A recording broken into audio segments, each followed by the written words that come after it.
All right, let's talk more about what Buddhism means. This this lecture is entitled "All is Suffering," which sounds bad, but I promise we end on a happy note. So presumably you have opened or printed the "All is Suffering" guided notes that we have here. It's directly above this video in the module. So when the Buddha died, he left two things. One is known as his form body. What is that? It's relics, little bits of his cremated body that are put in stupas all over East Asia. These are buildings that contain a little piece of the Buddha, and people go there to venerate him. I've got a picture right here. Oh, no. Right here, yeah. Buildings like that, like little hats, but they're big buildings. There's a little piece that I know from this symbol. This is a Tibetan Buddhist stupa, but they're all over the place. All right. He also left, much more importantly, the Dharma, his teaching, and let's just go ahead and note that body of his teachings. These were in oral form. Oh crap, I did it again. These were in oral form and were not written down for a very long time. I'm just going to put Dharma. Typing is not a good idea. All right. And this is generally referred to as the discourse.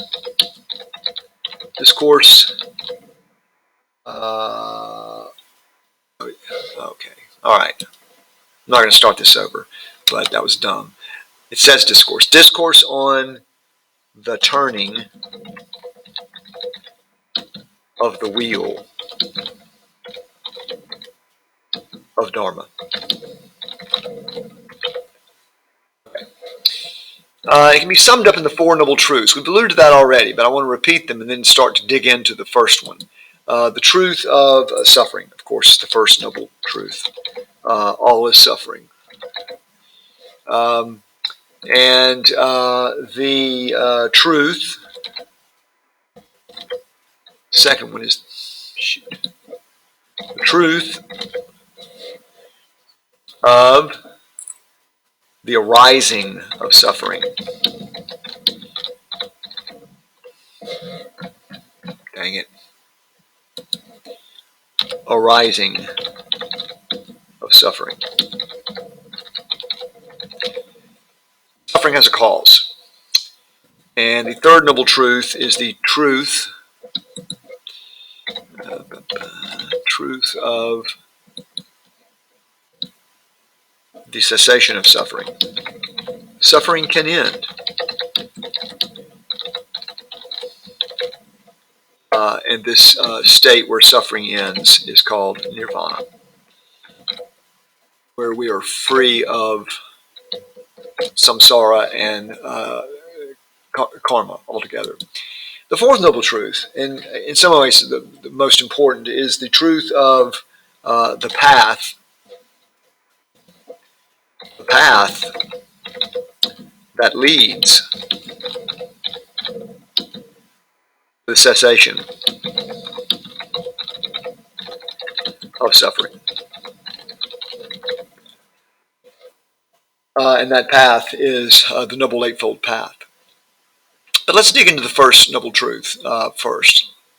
Dukkha equals suffering. It's a Sanskrit word, I think. Yeah, it is a Sanskrit word for suffering. But remember that it also means really dissatisfaction.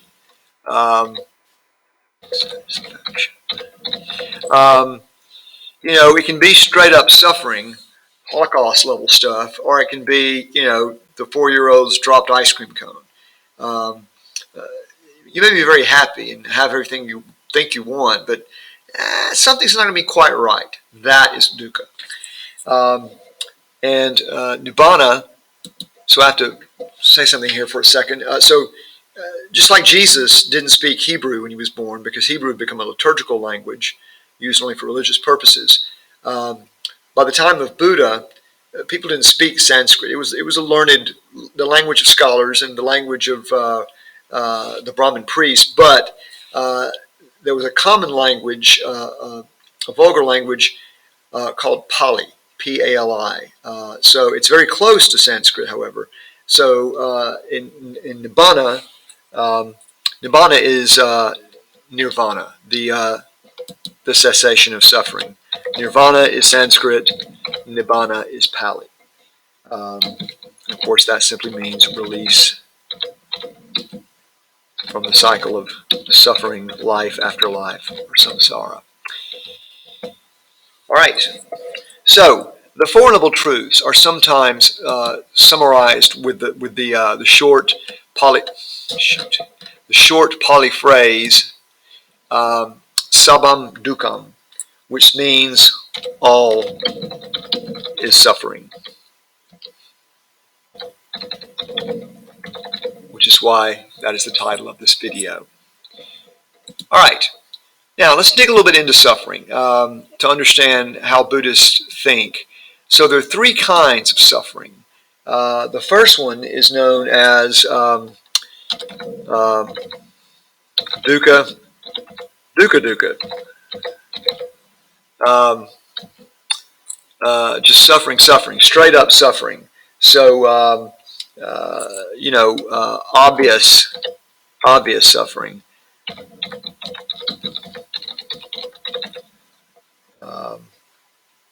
Or physical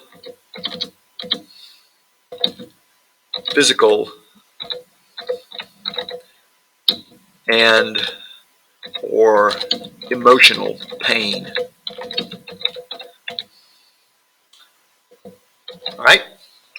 Dukkha, straight up suffering. Let's say I have a car. This is my younger self. The car is a Porsche Carrera, and only my younger self would have done something as stupid as buy one of those. And so I'm driving my Porsche down the highway, and bam! I hit a school bus, and my car is destroyed, and I'm injured, and maybe the children are too. So that's just dukkha. The second level of suffering is a little more subtle. It's called viparinama dukkha. Okay, sorry. I was really typing there. Viparinama. No doubt. Dukkha.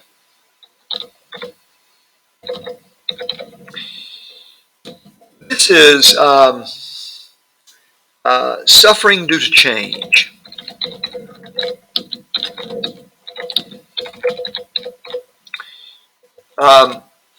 Let's say that I'm driving my car, my Porsche, down a highway in New England, and it's snowy, and there's salt on the roads, and deep down inside, consciously or subconsciously, I ache a little bit because I know that eventually rust will destroy the body and chassis of my beautiful Porsche. Or another thing that strikes home with me is suffering due to change, as exemplified in aging. When you're young, you think you'll be young and perfect forever, but you won't. That sort of suffering is viparinama dukkha. The last is the most subtle form. It's called samkhara dukkha. And it means, oh crap, sorry.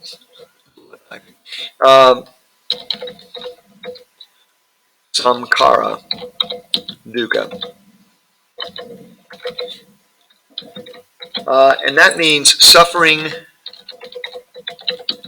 due to conditioned states.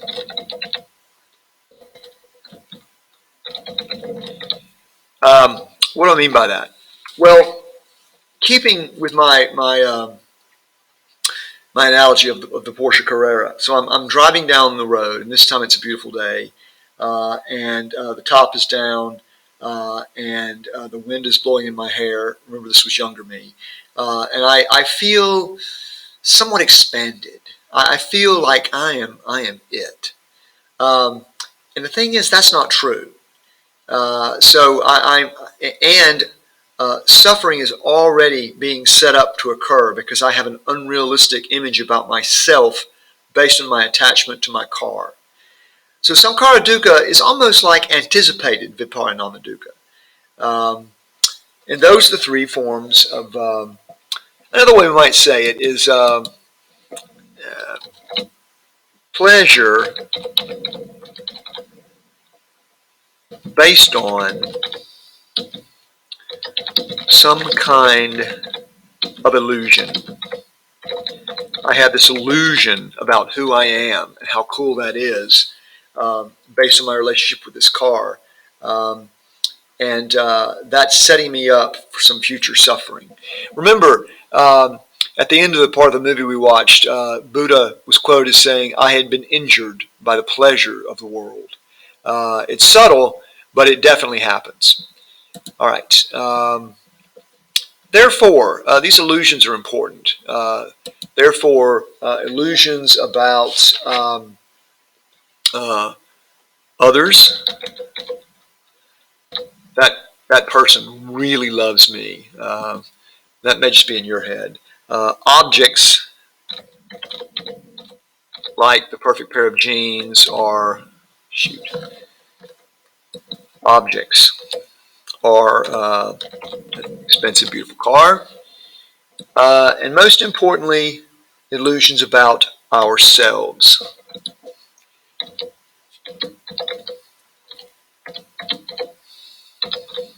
Fortunately, I have no illusion that I'm a skilled typist. These things, illusions about these things, lead to suffering. So the concept. And let's focus on ourselves particularly. So that's where the real damage can come. And so there's a concept of self that's very, very important to Buddhist thought. It's called anatman or anatta in Pali. Anatman is Sanskrit. And it means, well, you remember atman is soul, and is a negative prefix, so it means no soul. Or more commonly, as it's said in Buddhism, no self. It means that the thing that we perceive as ourself does not exist. And that's kind of a bleak, strange thing. But, well, I'm here, I'm thinking, what am I? Well, Buddhists say, well, you're a stream of aggregates that come together to compose what we think of as the self. And they're constantly flowing or burning or changing. And these aggregates are a material form. I mean, I've got a body. And I have feelings. I feel things. And this leads to perceptions, feelings. What's up with that feeling? And I perceive things with my senses. And then I think, what's up with that? So mental formations occur. And finally, this happens enough and comes together as consciousness. Which we used to think of only, or I used to think of only as something humans have, but science increasingly is showing that animals have a different kind of consciousness.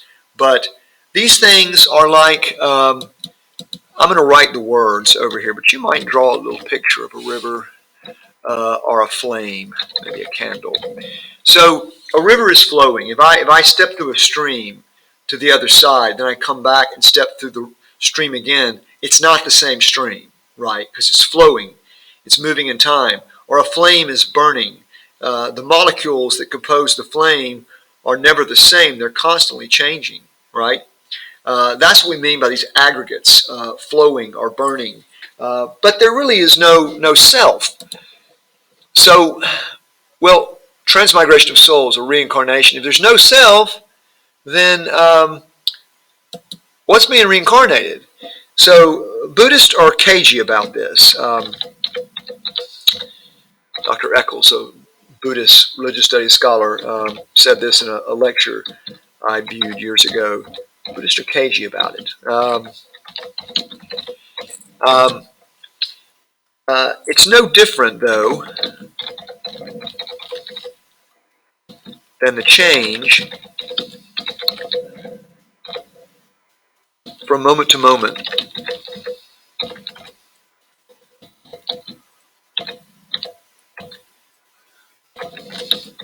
or year to year. I could show you pictures of myself when I was your age, and I look very different.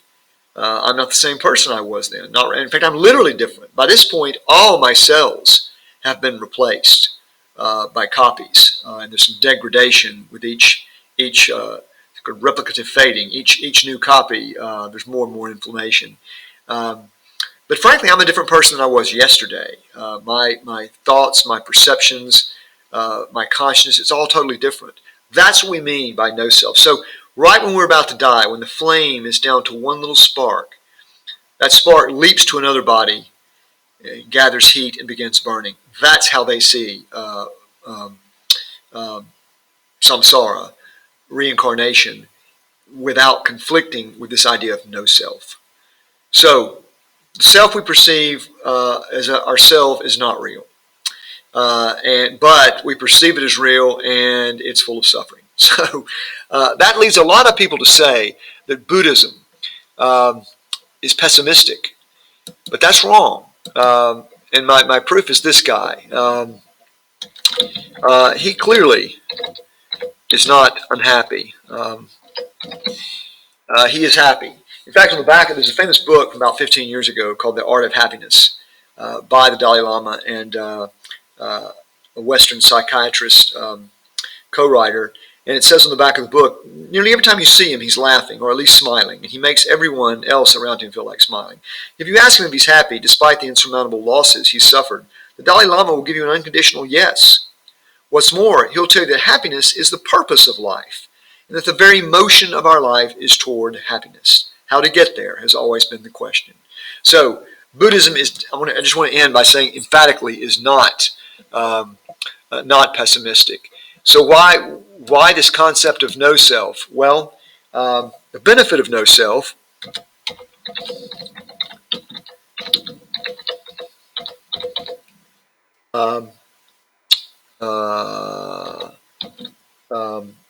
helps free us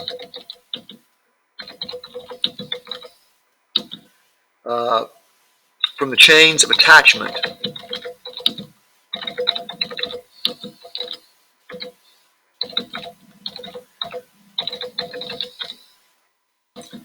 that cause suffering.